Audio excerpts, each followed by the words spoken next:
Welcome to a special episode of A Productive Conversation. I'm Mike Vardy, and we are doing this as a live stream on YouTube the day before we actually released this episode. We'll put a link to that in the show notes so that way you can check out the video where there will be some interaction with members of my Time Crafting Trust community, and I'd love to get some feedback and thoughts there. So if you are watching this video or listening to this podcast as it comes out, you can jump in and check out the video version of this, which is on my YouTube channel. If you want to leave some comments and stuff there, you could do that as well. Of course, wherever you leave comments, Spotify, even the YouTube feed of this podcast, be sure to do that. That way I can check it out. And that way I can, look to make the podcast episode better as we move into a brand new year, a new calendar year. I'm literally looking right now at the New Year wall calendar. It's called the Time Crafting Calendar now. Put a link to that in the show notes as well for those of you that want a bird's eye view of your year. And that's really kind of what we're here to talk about today. I normally have interviews and guests. We do have an audience here on the live stream, so there may be some questions and interactions that take place there during the episode. I'll do my best, because this is an audio medium for most of you listening, to describe things as they go through it, because I'm trying to lean more into video as we make our way into the years ahead. It's very clear podcasts no longer are just an audio medium. That's been pretty apparent for a while. So you're going to see that kind of transition happening to a degree in bits and pieces as I move forward with a productive conversation, even just other video content going forward. So why did I want to do this special episode for you? Why did I want to do this without guests? We have a slew of guests lined up for the podcast. Sarah, who is my operations assistant, and so much more, she can attest to the fact that we have guests lined up for months and months. So, why did we take a specific episode and not have a guest? What would be the point of that? Well, it's simple. This is a time where a lot of people start off their year with maybe not their best foot forward, or they're very reactive to what they would expect to try to achieve in the 365 days ahead. And people that are here in the chat right now, Zoe, Dan, by the way, hi Dan, thanks for joining us. Sarah, of course, is in the chat as well. Michael, anyone who's in the Time Crafting Trust community knows how I feel about starting your year on January 1st. I'm not a fan of that personally. I start my year in September because of the way my life is orchestrated around my kids. And for the most part, they start their school year in September. As of course, time has moved on. My daughter is no longer going to school here. She is off at university. My son is in high school. They are becoming less reliant on me when it comes to, how things move forward. They're getting ready to move on and do their own things, which may mean that in the future, my year may not start in September anymore. It may start on my birthday. It may go back to Groundhog Day, which was when I used to start my year, February 2nd. It may very well go to January 1st. There are already things that I do on January 1st that kind of align with what most people do when the year starts. And why I bring that up is that it is important that you can start the year you want anytime you want. So if you're listening to this on January 1st, great. If you're listening to this on April 23rd, fantastic. October 28th, you could make the decision to do some of the stuff that we're going to talk about today at that time. We tend to look at time in a very chronological way because it allows us to be objective. There's a lot more quantitative data. We can see it, we can feel it, we can taste it. We can look at a grid on a calendar and go, oh, well, that's what this day is, and this is what happens on this day. But if we always look at time through that lens, then we miss out the other elements of time that exist, not just Chronos time, but Kairos time, the stuff that doesn't live necessarily by the clock that is structured as 1 a.m., 2 p.m., 3 p.m., 4 p.m., but more of a larger clock. And this is the kind of thing that I think we need to look forward to more as we move from one year to the next. And thanks, Zoe. I appreciate it. Zoe in the comments says it's really a good point that we could start the year we want any time we want. By the way, Gloria Jean is here, and so is Tammy. Thanks so much for joining us. So I think it's worth noting that as you make your way through time, that we shouldn't just be looking at it as what is the day of the week? What is the day of the year? We need to look at it in a different way from time to time. And one of the things that I think January allows us to do, instead of necessarily saying, okay, it's January 1st, Let's kick off with a bunch of New Year's resolutions. I'm not a fan of New Year's resolutions. Personally, we'll talk a bit more about that as we make our way through the live stream and the podcast episode today. But to me, I think that January offers a chance for attunement more than, let's say, overt action. And I want to explain what I mean by that. Again, a lot of people will jump into January and they will say, okay, well, I'm going to start this new habit, or I am going to make sure that I'm going to lose a certain amount of weight. And they apply things like SMART goals and all that stuff. And there's nothing inherently wrong with that. But obstacles will show up aplenty during the first month of the calendar year. First off, there is the residue of the holidays that is still there. Cal Newport talks about the idea of attention residue, and I think it takes shape and form in many different ways. If you've spent holiday with family, which is what, nurturing relationships and being social and those kind of things happen over the holidays, that's great. But there is that residue that kind of leaks into that first week of January at the very least. That's worth keeping in mind. There is an energy level there that tends to be lower.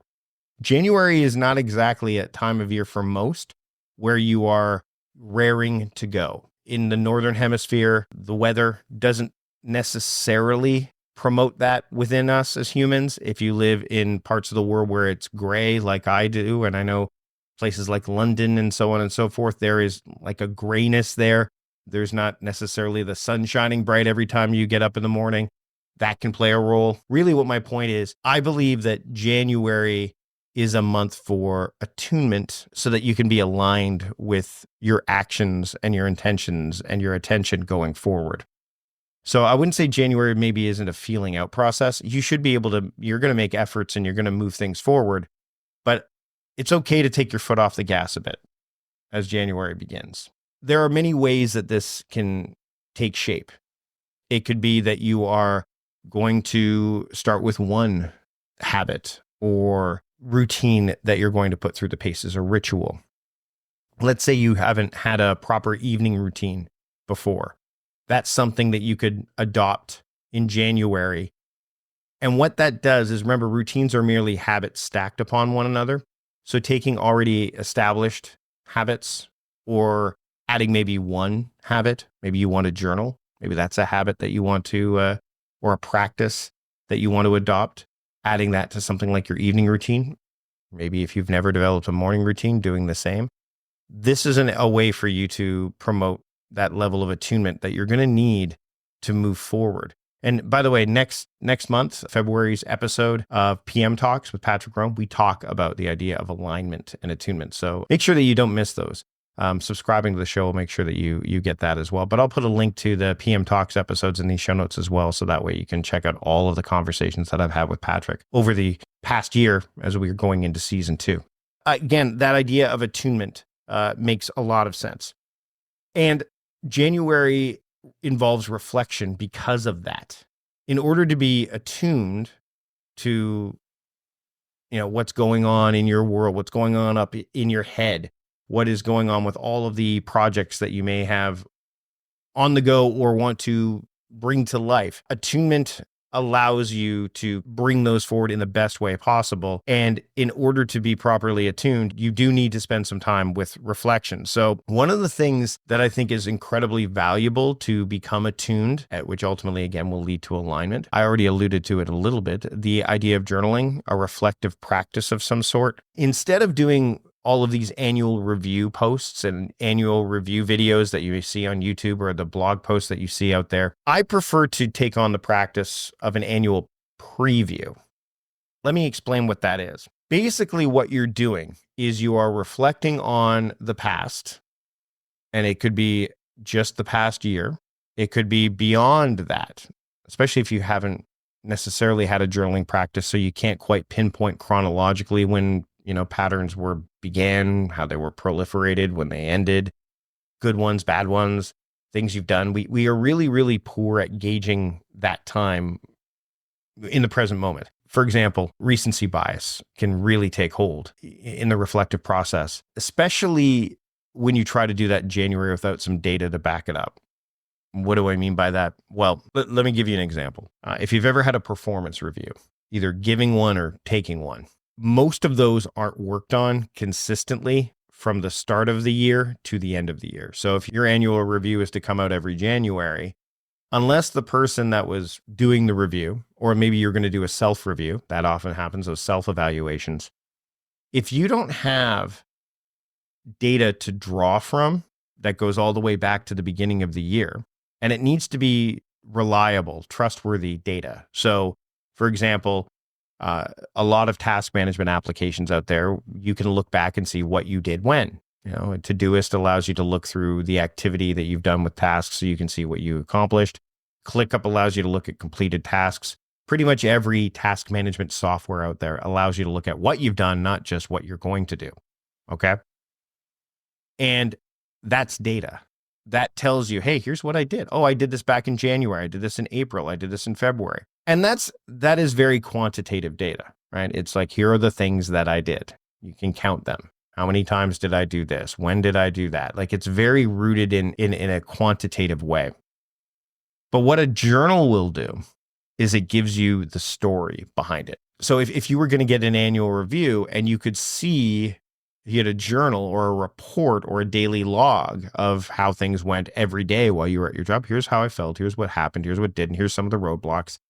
That is both actual hard quantitative data or empirical data, but it also allows you to have a bit of anecdotal data, right? Like story-driven data. Hey, I felt this way, which is why this didn't happen. Or there was too many things on my plate, which is why that didn't get done to the level that did. Or, hey, you know what? I really focused on this and it was amazing. So having that reflective practice gives you the most complete picture of where you're at, which allows you to not only become confident in how productive you were, and actually give yourself some grace when you are going through the process of, let's say, doing a review, whether it's a performance review or even, let's say, an annual review, which is why I don't call this an annual review. But it also puts recency bias in its place. You won't just be thinking about what you did over the last month or 2 months or 3 months. You get the whole picture. Everything is evaluated equally in terms of time. Now, again, remember, tasks and projects are evaluated at different levels, right? So knowing that is super, super helpful. So if you haven't already adopted some form of journaling practice, some sort of reflective practice, it doesn't have to be a crazy, I'm going to spend time or hours journaling. It could be as simple as what James Clear has done. We'll link to that episode as in the show notes, but the idea of a one-line journal entry. I think that that's something to keep in mind. And again, we have a lot of chatter going on in the chat. Example, here's a great example. Tim says, I've started producing a done list, looking back over a period of time and reminding myself what I've actually produced, completed, enjoyed, etc. You know what's interesting is when we talk about the idea of a reflective practice of journaling and people are resistant to that, something like what Tim's doing is a form of journaling. It's a chronicling of, as he puts, produced, completed, enjoyed. Right? It's a chronicle of that. So the idea of creating that for yourself is incredibly valuable. And when people are suggesting to me that it's not something that they either don't have time for, or they don't see the value in, for those of you that use social media, let's use Facebook as an example. Facebook now has so much data from people who have provided social, including me and anyone who is using it, that you'll get those, here's what happened 6 years ago. Here's what happened last week. You're even getting photos. The other day, I got a photo saying, hey, here's what happened 6 years ago. Do you want to have a photo that says what's happening now? If you have time and are committing time to sharing things on Instagram, Facebook, whatever social platforms you use based on your demographic or your interest level, you are journaling for the world.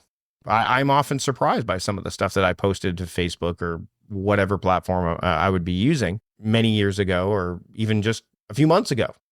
Just go take a look at your photo album inside your phone and you'll probably see things like, oh, it'll jog your memory. Having a journal is a place for that stuff to exist, and it's yours. And I know I've said this before. Imagine what social media would look like. Facebook, X/Twitter, Blue Sky, Threads, any of these. If what you put on there that maybe would be a little bit more contentious or maybe not necessarily honest, if you put that in your own journal, what would that look like? I think social media would look better if each of us took the practice of, hey, you know what? Maybe this isn't something that I want to say publicly, but I need to vent it. I'll vent it in my journal. That is something to consider. The annual preview almost asks you to look at wherever you have been doing some form of reflective practice. So for you, if it's on social media, then yeah, you might need to look there. If it's in your photos, you can go through your photo roll. For me, it's my journaling app. So I use Reflection. I have a video for Reflection. I'll share that in the show notes, as well as an interview with the gentleman, Dave Radpavar, who actually founded Reflection. We'll put that link in there as well, because I think it's a timely episode for you if you're listening to this at any time of year, but specifically as the year begins. So my version of the preview starts with literally sitting down and reading my journal. So on New Year's Day, January 1st. So if you're listening to this as it goes live as a podcast, that's what I'm doing on that day. I'm reading a 300, in this case, 66-page book about me. Some of the chapters are really long comparative to others. I actually would say it's probably more like little essays. So if you've read those books, and there's a lot of them that are popular now, Stephen Pressfield talks about in his book, The War of Art, very, very short chapters. How to Live on 24 Hours a Day by Arnold Bennett. Over 100 years ago, those chapters, again, those are originally articles, very short. Austin Kleon, another person who totally thinks that January is a bad time for you to hit the ground running hard and use January as a month for renewal. February, shorter month, 28 days. That's 4 weeks. Hit the ground running there. Set yourself up in January so that you can really get going in February. I buy into that as well. But his book's very short, very practical. Essentially, I look at the journal in the same way. Sit down, read my journal. I also have a notebook next to me when I do this. And so what I'm doing is I'm looking for patterns. And that's what you want to do in this kind of preview fashion. You're not really necessarily dwelling on this stuff, because that's where you can get stuck, is dwelling on the things that either didn't work, and that's more likely where we'd go because our brain is typically wired for the negative. And what you want to do is look for patterns that you see that are both positive and negative, right? And it requires quiet. It requires me to sit, for example, here in my study. For those of you looking at the video, this is where I am. And I sit in this chair that's right behind me, and I just sit and I have a little pen there and a little notebook, and I'm just making notes. You could do that however you want. But what I'm making notes on are things that I see regularly, things that aren't serving me, things that are serving me. And I'm just making little bullet points as I go through each entry. And you could do this in any way you want. If you're using, let's say, a piece of software that allows you to highlight entries or bookmark them, those are things you can do as well. I know in Reflection, you can tag things. So there's lots of different ways that you can take this reflective practice, this preview portion of the preview, and make it a little bit quicker for you if that's something that you want to do, or pleasurable for you by maybe leveraging the technology a bit, or putting it in a nice notebook rather than like a small little scrap of paper. That part doesn't really matter. What matters is seeing the story of the past calendar year and recognizing the patterns, seeing them and recognizing them, and becoming aware of the patterns that you had, good and bad. Looking at the vices that you maybe fell prey to, or the vicissitudes, which I'm loving that word lately, or the victories, right? And the victories. And when you see the whole picture, then it allows you to kind of move on to, okay, well, the power of resolve. Like, how am I going to make sure that, next year, the next 12 months is an improvement, is a level, I'm growing, where am I going? Oddly enough, and I was sharing this with a member of my community who I did a coaching call with the other day. And as a creator, as somebody who's a writer, first and foremost, whenever I consume content, there's always part of me I can't shut off, that it looks at the content and goes, is there some way I could apply this to my own work? And yes, I managed to find something that I could use in Bad Boys for Life, the third movie in the Bad Boys installment. And there's a scene where Will Smith's character, Mike Lowry, is talking to his captain, played by Joe Pantoliano, and they're at a basketball game. They're having conversation. And if you've watched the Bad Boys series, you know that he's kind of the loose cannon cop, right? Like, he's the one that feels he's invincible and has kind of that death wish thing, right? And the captain regales a story, and I can't remember the story offhand, but the premise of it was the person that he was telling the story about ended up in a place that they didn't want to be. They were saying, where are you going? Where are you going? And when they got there, they're like, how did I get here? And the captain looked at Mike and said, the reason he told him the story is he looked at him dead in the eye and goes, where are you going? And these are questions I think that we need to ask ourselves in months like January, in the months like the summertime, like when things are quiet and or slow and or we have the bandwidth. That's an interesting question to ask. Where are you going? Right? Because we think of things as a destination, right? We think of like, oh, I want to get to here. If you are able to reflect properly and have trustworthy evidence of, hey, here's where I am, here's what I did to get here, you can better direct yourself to where you want to go, to who you want to be. And that I think is something that when we do an annual review, we just look back at the year and we go, okay, that's what it was. And then we let it go. And letting go is really, really important. Make no mistake. Like, you need to let go of things. We want to move forward. But if you're moving forward without proper direction, without being intentional about where you're going, so you're not paying attention to it, then you could end up, how'd I get here? And so for me, and this goes well beyond that, having the resolve to say, okay, what are things that matter?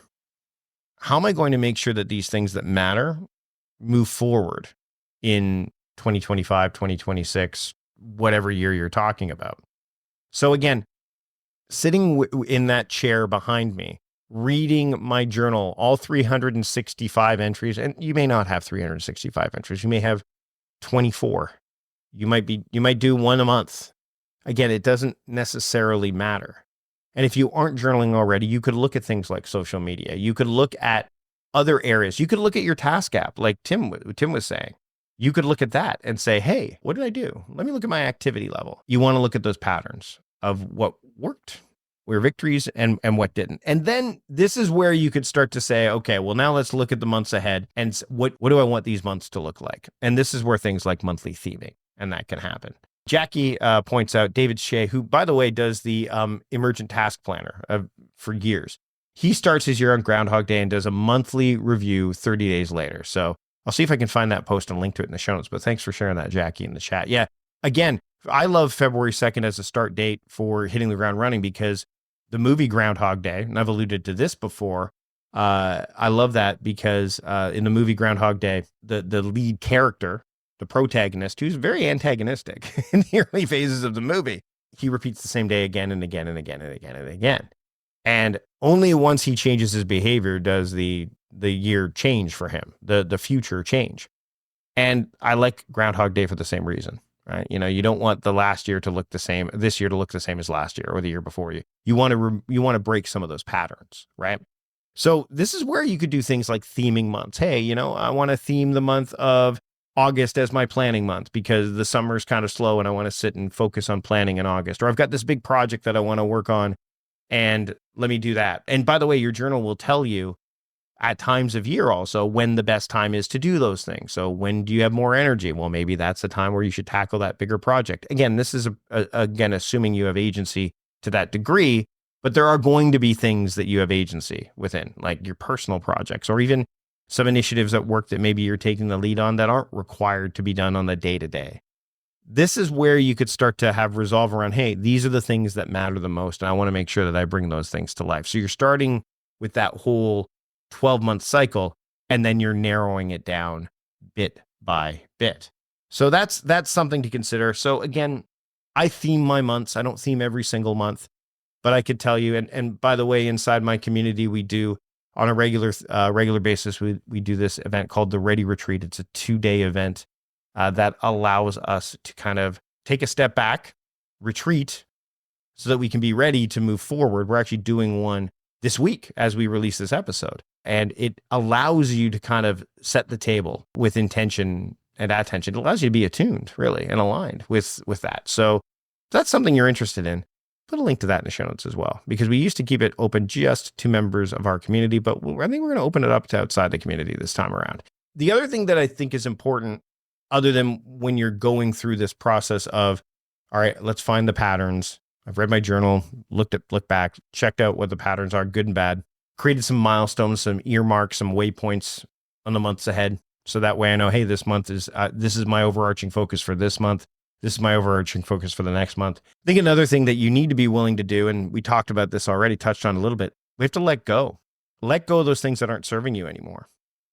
Let go of practices that are haphazard or not necessarily aren't getting the full efforts that you're looking for. It's really hard to let go of things that you are ambitious about, but you know you can't devote time to as much as you would like. I've had this happen many times. I'm sure I'm not alone. If I was to put that in the chat, I'm sure there's many people have said, yeah, there's things that I don't want to let go of, but I know I probably should. Letting go is kind of that understanding that there is only so much that we can do. There's only so much that we can have command over.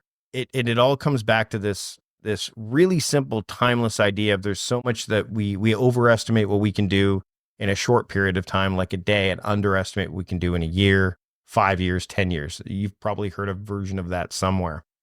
We have these competing ideas that come to us all the time, that especially if you're spending time in the space of, I'll say, hey, you've got time. And then others say, hey, remember, you're going to die, right? The Stoic idea of memento mori. I think people take that too much in a literal sense. I better do this now because if I don't, I'm going to die. That's not essentially what is being said. It's not necessarily about activity as more about the being more than the doing. Letting go of those things that aren't serving you, patterns that aren't serving you, routines, behaviors, understanding that, something that's been sitting on your quote, someday maybe list for years may just either need to sit there for another year or may just need to be let go of altogether. I have had problems with letting go for years, and I'm working towards getting better at it. And I think that it's something that needs that attention. It's something that I'm going to focus on in my journaling practice more and more in the years ahead. So let me give you a step on how to do this, because there's something, if you let go of one thing, it makes it easier to let go of others. So I want you to identify one habit, project, or mindset that isn't serving your ambitions, your goals, your values. Okay. And then take a moment and either write it down in your journal, maybe, or just in a separate sheet of paper, or even audio recording it, like talking it through like I am right now. What lessons did it teach you? Like, look at it from the positive of gratitude. Hey, you know what? Like, I learned that I'm not going to be able to accomplish this because something else is so much more important. Or, I'm not willing to invest the time to get better at that, or a variety of reasons. Okay. And then let it go intentionally. Theming gets you to do this, by the way, monthly theming especially, because there's only 12 months in the year. So if you've got these initiatives that you want to bring forward, and I know that, for example, in the Ready Retreat, we do this where it's like, oh, wow, like I have all these things I want to do. And you either find a way to group them together in a way that makes sense and you make incremental progress over a longer period of time, or you're just willing to say, you know what? Not this year. Not in 2025, not in 2024. Learning French was one of those things I wanted to do more of. I've had to let that go 3 years in a row. All right, you know what? If I've let it go 3 years in a row, it's clearly not that important to me right now. So I'm not going to. There's other things that are more important. And I think that's the other distinction too. Just because you let something go doesn't mean that it's not important to you. It's just not as important as other things. This is where, again, that framing device of your calendar, especially when you can see your whole calendar in one fell swoop, like I can on this time crafting calendar, the calendar from New Year, I can see that there's only a certain amount of time there. So this is where chronological time can serve you in tandem with eon time and kairos time and all these other elements of time that we don't necessarily think about as much. January gives you the opportunity to do this. And when you spend New Year's Day, which I love, because provided that you don't go or didn't go, if you're listening to this podcast, as provided you didn't go hardcore with celebrating the end of the year, you could hit the ground running in terms of this on January 1st. It's a quiet day. No one's bugging you. No one's emailing you. I can sit in here for hours on New Year's Day and get that done. So having the frame of time can aid you in letting things go. And again, I want you to be abundantly clear. Just because you're letting something go now doesn't mean it's gone forever. How do you know that you may want to bring it back in the future? Your journal. It's not going to be sitting on your to-do list. So in your journal, that's where it could sit. Hey, I really do want to do this thing. And then when you come back at the end of 2025 or the end of your year and you read the journal, like, oh, this keeps showing up again. It showed up a couple of times. And if your brain goes, I do really want to do that, maybe it's time to let it back in. But in this instance, that's presuming that you're willing to understand that you probably have more time than you think. Tomorrow is not the end. And when it says, where are you going? Just understanding that we're on this journey consistently, and ultimately where we're going, once we get there, we'll now go, what's next? That's typically what we do. We don't say to ourselves, okay, well, that's it. We're here now. Very rarely do we get content and stay where we are. We say, well, now what? What's next? There's always going to be something next until there is nothing left for us. This is not to be a downer, but we all know the end is the end is the end. So that's where we're ultimately going. Let's enjoy the journey along the way and give ourselves some grace. And that involves, again, that idea of having resolve. And these are all like attunement, resolve, letting go, those kind of things. The preview allows you to have a bit of reflection on the year that went by, but using that as a tool, as an impetus, as a momentum builder for the months ahead. Then it comes into the idea of forging your future. And I know that there's a lot of people out there that join the Time Crafting Trust community, at least several, that found either my work or join the community through the Forge Your Future Challenge, which we have done in years past. We didn't do it this year, and don't know if we're going to do it again in the near future. But it was a free workshop that kind of helped you align your tasks so that you could forge the future that you want. So this is where, again, that theming process happens. Having alignment, saying, okay, well, now that I've let go of certain things, I've got some themes on my calendar here. What tasks will align with those themes? When am I going to do that stuff? You are now at the point where you can move forward in a way that actually makes sense for you in 2025. And then you can repeat this process again in 2026, 2027, what have you. Keep in mind, again, as I'm going through this, I want you to be clear that if you're listening to this again in April or July or October, you could do this not just for your year, but you could take this practice and do it every week, every month. You could do it every 6 months, every quarter. You just have less to look at, less information, less data, right? 3 months. Okay, well, I read the journal for 3 months. 1 week. Okay, well, I'll read my journal for a week. That's essentially a weekly review in a lot of ways. So this preview, because we have a disposition to look forward. Well, what's next? What's next? I don't really reflect. What's next? What's, moving forward. At least it lets you move in the right direction, as opposed to being 1 degree off and ending up in a place that you don't want to end up. Tim says he's improved in this respect a lot in the last 6 months. Right? It does not take a lot of time. Zoe says this too. We all have more time than we think. It's really tricky when there's so much noise out there. And I'm using the term noise, but it's more like just information, right? We're hearing competing ideas, but we also have the echo chamber. So we're hearing things like, you have all the time in the world, but you're going to die. All of these competing ideas, right? I'm a morning person. Mornings are the best time to do everything. Yeah, but I'm a night owl. Well, they become a morning person. Like there's a lot of competing ideas, a lot of absolutism. All of this is nuanced. I'm not telling you specifically, hey, here's how you write down these patterns. I can provide worksheets. If that's something, by the way, that you're interested in resources and worksheets and materials that will help you with this, I'm more than happy to do that. But I also understand that everyone has their own way of doing it. And nuance is one of those things that I don't want people to lose sight of as one of the most important things that keeps us as humans operating, and operating is not necessarily the right word I want to use, but I'll use it, operating within the confines of time. And more so, in a more holistic sense, it keeps us in a steady relationship with time. We try to manage the wrong things. We try to manage time. Time won't be managed. Manage your attention. Manage your expectations. This is all about managing your expectations too. And this is a perfect time to sit back and do it. Let me be absolutely clear. You could, again, for a yearly preview, you could say, I'm going to theme 3 months of the year. The annual axiom, which is part of the time crafting framework. That's all hey, what's my annual axiom? What's my slogan for the year? You could just start there, and then everything can kind of be added on, layered on over the months ahead. The monthly preview, if you wanted to do that down the line, hey, did I live up to my monthly theme? Why? Why not?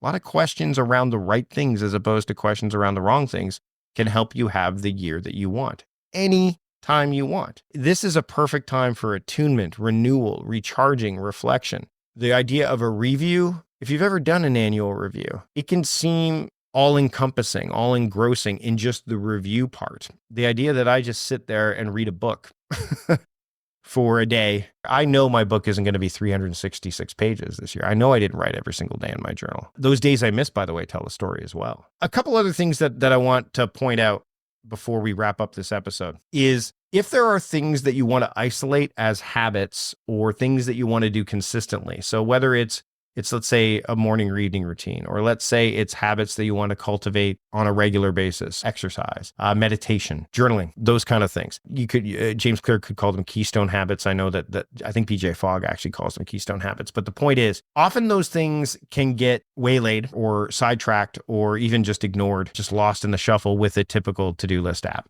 Or even if you're using a planner and you haven't orchestrated it in a way that allows those things that really are going to be ongoing. They're more practices than anything else. I think that recognizing that can happen, you may notice that when you're reading your journal entries or reflecting during the part of the annual preview.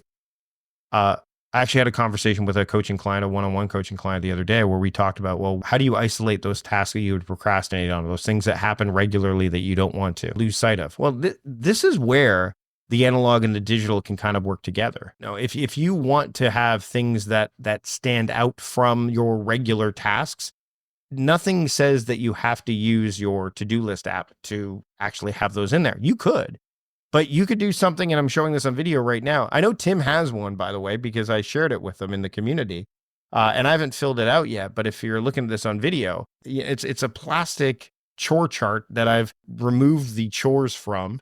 And I even used a Mr. Clean Magic Eraser to erase the top because it said my chores.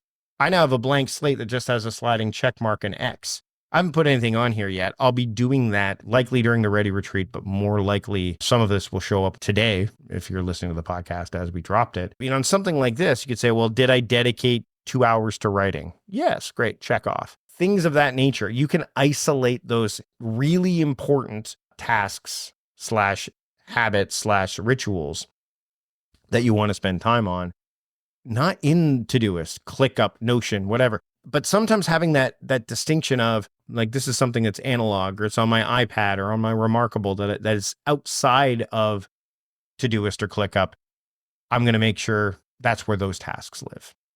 And again, you don't want to do with all of them, but maybe with some of them. So here on this sliding thing, I have constraints. I only have 10 that I could put on here. Doesn't mean I need to fill out all 10, by the way. Could be just 6, right? I love that number 6. So maybe it's just 6 things. Whatever you feel, you want to have as a recurring thing. And it doesn't have to be for every day of the week either. So the client I was working with, what we did was they have a whiteboard. And on that whiteboard, they're going to put at the top the 7 days of the week. And then underneath each of those days, if they themed those days, they're going to put the themes there. And I think they're going to go 4 tasks for each of those. And they're dividing the whiteboard up that has those 4 tasks. And those 4 tasks are going to stay there for each of those days, up to 4 tasks. And then in between where those 4 tasks are listed and the theme, or maybe at the bottom, it doesn't really matter. They're going to put 5 boxes. And if they were to do everything, so I think I've got it illustrated here on video, so I'll give like a Thursday. So if this was me doing it, I would have Thursday as my nurturing day. There's my daily theme, and then I've got 5 boxes there. So I'm showing a Post-it note right now. Let's bring it back a bit. There we go. Right now, what it says is in week 1, I did all of the tasks that were there. Week 2, I did not. Week 3, I did not. Week 4, I did. And the 5th box is empty because there were not 5 Thursdays in that month. You could do that. And why I like that is because it is simple, low maintenance. I said one thing you have to be absolutely certain that you're not doing is crossing off and rewriting down those tasks every single week. Like if those are the things you want to do every Thursday, then they should be up there permanently. I'm not going to say put them in permanent marker on your whiteboard, but you could do this on paper or whatever. And then you have those 5 boxes that just all you have to do is at the end of week 1, did I do it? Yep, check, great. That's a story. Didn't do them. Why? By the way, it's not going to say like didn't do all of them. It's just I didn't complete the 4. Okay, why didn't I complete the 4? You might have completed 3 of the 4, but if you didn't complete all 4, then you would put the X. And that's the story. And then every week you would just erase the check marks and the X's and start over again every month. And one thing that we also mentioned, and this is where you can kind of audit it or again, make it your own. For those of you that are bullet journal users, you'll love this. Maybe next to your items, you're going to use an up arrow for the ones that are going to take a lot of energy and a down arrow for the ones that aren't. Maybe you use color like green for the high energy and red for the low energy. And then that way, if you're a night owl, you're like, okay, well, I'm not going to do the high energy ones earlier in the day. I'll do the low energy ones. Or if you're an early riser, you're going to do it the opposite. This is a filter. This client now has a filter of the whiteboard tells me those very important key things that I want to do on these very specific days. I have a way of recording whether I did all 4 or not. And I have a way of knowing when I should do these based on my energy levels on a whiteboard. By the way, if this person does those 4 tasks, they can consider their day to be pretty productive. Now, again, you may sit there and go, well, Mike, I have to do way more than 4 tasks. Like, what are you talking about? Fine. We all have to do more than 4 tasks. But what are the 4 that are most important? Maybe for you, it's the 6. I don't know. Again, there's nuance there. But something like this, I think, can be really, really valuable. I think that doing something like that allows those keystone habits, those tasks that are important to you, those monthly themes. Again, you could do that for something like, hey, for the month of April, if I'm focusing on building a course, that's what I'm going to put on the whiteboard instead, is those 4 tasks or those 3 tasks are going to be related to the monthly theme. You could do that as well. There's so many ways that you can manipulate how you look at what you need and want to do on the daily, on the weekly, on the monthly. None of this has anything to do with the time of day that you do it. You know, it's more task management than time management. And also, again, expectations kind of bring both those things together. Well, what do I want to do? Do I have enough time to do it? Yes. Okay, great. Well, then you can expect it to be done. Also allows you to look at things like effort. How much effort is required? What needs my effort more than anything else? Well, I don't know how much effort each of these tasks that's on this whiteboard needs, but I know they need to be done. Oh, wait, there's those arrows. Okay, well, there's the effort levels. All of this stuff is just a new way of looking at things that are already practiced in your life, just in a way that's simple, clearer, more focused, allows you to tap into deeper levels of attention and make sure things don't fall through the cracks. We don't need to use the most heavy-duty tools out there. Something as simple as that can work. Just like something as simple as sitting and reading my journal from 2024 allows me to make that 2025 that much better. I'm just going to go through before we wrap up this episode, any of the comments or questions that people have in the chat. Zoe shares, nuance with tasks is everything. I think you could remove out with tasks and you'd also be right. I mean, you might have 20, but putting down even the little things can really build you up and help tell a story. And so Zoe does that every day. And Gloria Jean, doing this podcast episode, if you're listening to this episode or you're watching the live stream, this is a perfect primer to get you kind of psyched up for the Ready Retreat that's coming. I also have another initiative that I'm going to link to in the show notes that I'll be sharing in the outro for this episode. Stick around to the end of the episode and you'll hear exactly what I'm talking about. And it's, again, something simple, clean, clear, crisp, and will allow you to move something forward bit by bit over the course of an entire year if you wanted to. Any other thoughts? And again, like Sarah, who, again, I mean, what I love working with people inside my community, and Sarah is great at this, is she's in on what we're doing here with time crafting. So like just using tagging in your task list app, and that's what she's saying, like low and high energy tags and knowing when she has low or high energy have been game changers. And it doesn't take much to do that. Like sometimes the simplest, easiest little tweaks can help break a pattern that isn't serving you. And one last comment here from Zoe again. Honesty. You've got to be honest. That journal allows you to be. If you're really truly invested in journaling and you want to make it valuable, you need to be honest with it. There are no right ways to journal. You could use reflection. You could use, I have an inner Jedi journal that I manually write in that I thought was kind of neat. And it's a guided journal. You could have just a blank, you get a bullet journal. It doesn't matter. But if you're not being completely honest in it, it's not going to give you everything that you need to make sure that patterns that aren't working get broken. But also, you want the story to be not fiction. You want the story to be real. And that's why social media isn't necessarily the trustworthy journal that people would like to think it is. When I say that, yes, you're already journaling for social, but you're journaling for the world, you don't always put yourself in the world the way that things actually are.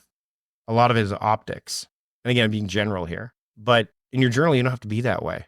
There are people that are going to love reading my journal on some days and hate me after reading an entry on another day, should they read the journal after I'm gone. If they do, oh well, then they do. For those of you that are concerned about, oh, what if somebody finds it? You know what? Once you've done this process, speaking of letting go, burn it. Burn the last year's worth of journals, whether it's digitally burning it or physically burning it, burn it, get rid of it. Can you protect something for an entire year? If you're really that concerned, there are ways to make sure people can't look at it. Do you have a place where you keep your passports? A place that you keep your safe, your stuff that you want to make sure doesn't get stolen? Put it in there. These are all things that you can do. So Jackie says that trying to figure out high or low energy because, and again, using Dr. Michael Bruce's idea of a dolphin, the author of The Power of When, we will link to the episodes that I've had conversations with Dr. Bruce as well. So Jackie says that when it comes to sleep energy levels, so it varies day to day. Yep, absolutely. It's more to have those labels or those arrows or whatever you use there so that when you do, and you said varying day to day, you have a way to look at it when you know that you're not feeling great or you're at low energy levels. The problem with a lot of what we do when we're say creating a to-do list or what have you, is we start with the details of the task and we don't have other ways to look at it to lead us to the task itself. So for example, if you were to put down on your list, write in journal, if you look at that task, it only tells you that you need to write in your journal. That's it. If you have a date there, then it says you need to write in your journal on that date. If it tells you, let's say you're using something like Todoist. If it tells you to write in your journal and it's got a date and you've flagged it as a priority 1, then it tells you you have to write in your journal on this date and it's a really high priority. Now that's the problem is that we start with write in journal all the time. But what if we flipped it and said, well, what are my high priorities for the day? Oh, writing in the journal. Or what do I need to do today? Oh, writing in my journal. Again, those are lenses that we look at our to-do list through, right? And it's a better lens than just to look at the task itself, because when you're looking at a task list, it's often sequentially, right? So it's how it appears. So you may not make the most sense that way, right? Especially if you don't have dates or priority levels on them, right? Now it's like, okay, well, I could do this whenever, and oh my goodness, that can be overwhelming. But the problem with dates is that you can often put too many things on the date, or when do I do it during the day? Or does it really need to be done today, et cetera, et cetera. We often use dates. Dates is like the default. Priority levels have also become somewhat of a default, but the problem is if you have too many high priorities, then again, you have a hard time filtering it out. And then those things that aren't high priority may not get done at all, or, effort can be spread out too thin across multiple things. But those are the common things we look at. The other one we'll look at is, oh, this task lives inside a project. And the project is important, so I'm going to do these tasks because they're sorted by project. The problem with that is, again, we're not taking into account the human aspect of things. Are there bottlenecks that others have put in my way? Am I up to the task to get this thing done right now, et cetera, et cetera? Projects are very objective ways of looking at your tasks, especially because you can work on projects with multiple people. So when Sarah and I work on a project together, we don't work the same way on a project. We don't look at it through the same lens necessarily. Not only do we have different things to do, when we do them, how we do them are going to be different. But then once you start to use tagging or labeling in these apps, and you can do this I showcased this on video already. You can do this analog just by having a shorthand for it. So up arrow, down arrow for high energy, low energy, or high intensity, low intensity.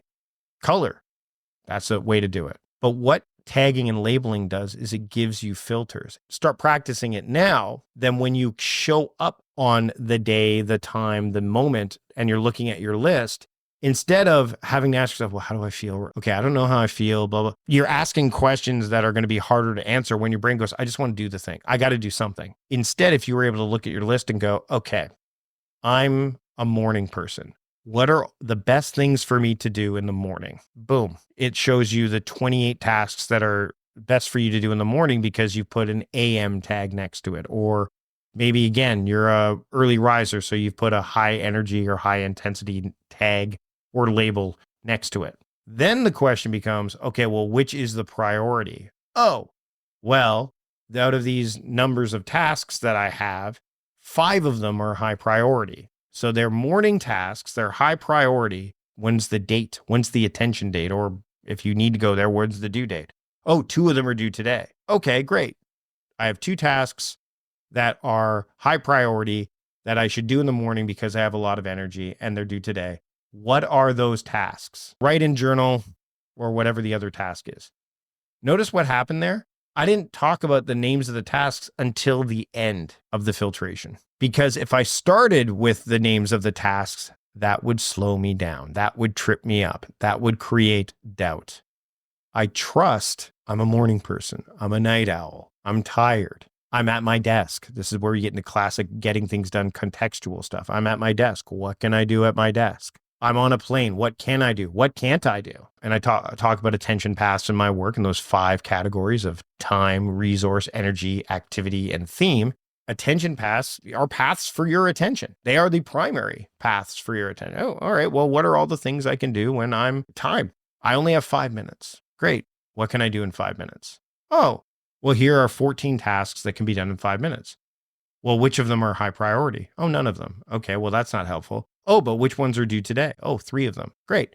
I'll do these 3 5-minute tasks. What are they? Oh, it's this one, this one, this one. We look at it the wrong way. If you're looking at a to-do list in most of these tools, you would look right to left instead of left to right. Because left would be the task, and then the very far end, it would be, what are these labels? Date, priority level, etc. Flip it. Look at it the other way. Well, who do I need to be to get this done? Where do I need to be at? How do I need to feel? And I've talked about this with other clients before too. The spoons theory.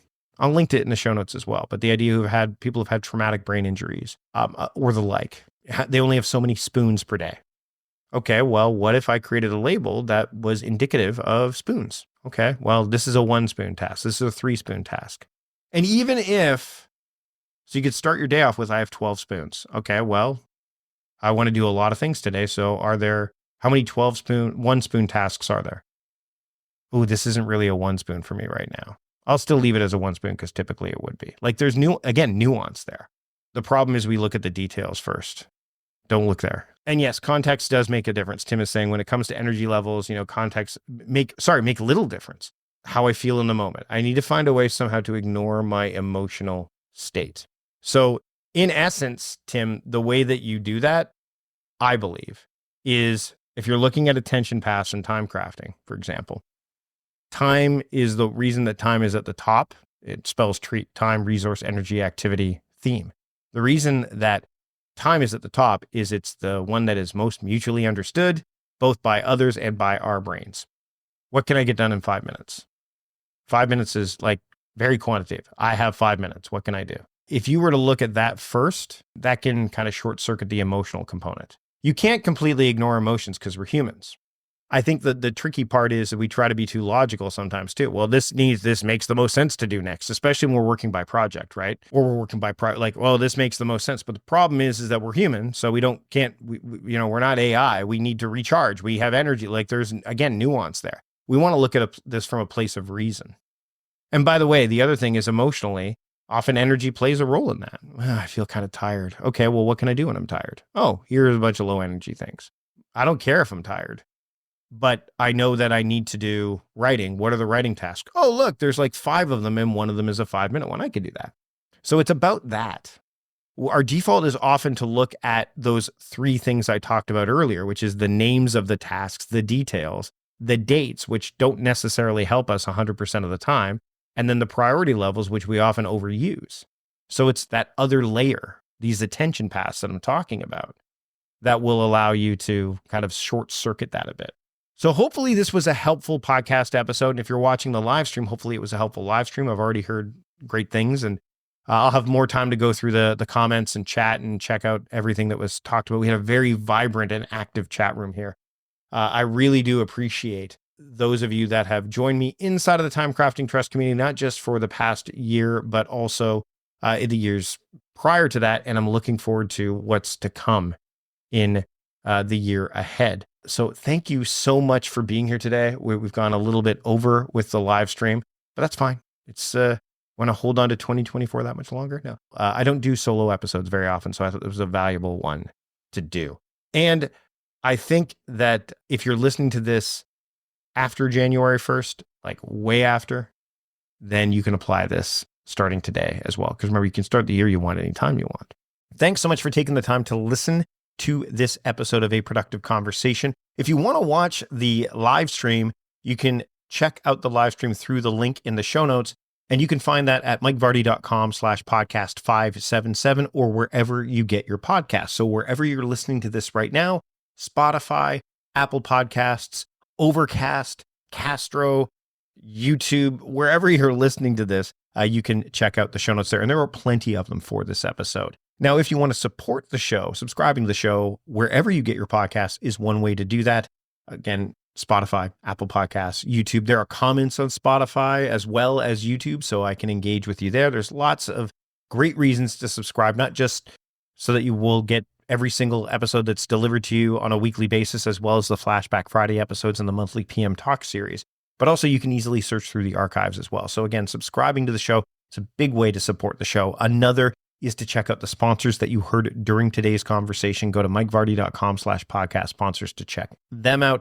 Click on any of the sponsors links that resonate with you, and that way they know that we sent you there.